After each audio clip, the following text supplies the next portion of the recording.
กินฟรีด้วยนะแม่เนาะไม่เท่า ซีมปี เรามันงามเนาะ มันเป็นเชฟ โลละ40 เกาลัดนี่ โลละ50นะคะเกาลัดเวียดนามค่ะอันนี้ไป150อันนี้ชิ้นละ50 บาทจ้าชิ้นนึงต่อได้ค่ะเลือกได้เลยนะ บักม่อน งอนยังเฮ็ดก็ค่ะ กัญญา ใช่ปะกัญญา ไม่ดี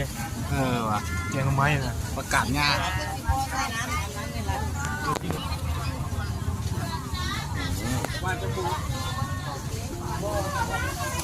ปูนึ่งจ้าจ้า20 3จ้า50เอาอะไรจ้า มักกระต่อมักลูกดิ่ง 350 อันนี้ลูกดิ่งไงเนี่ย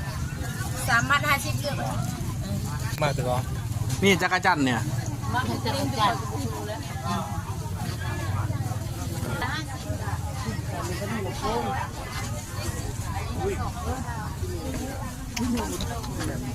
มีพวกเลยเชฟ น้ำผึ้งครับดีหมีโมแมนไหมดียังก็โอ้มาห้าเราตั้งแต่ปีนึงกูได้หนึ่ง ดีแต่ก็ ซื้อหนูกับลาวเนี่ยตอนนั้นน่ะปีก่อนนั่นน่ะ ไอเราปีก่อนเลย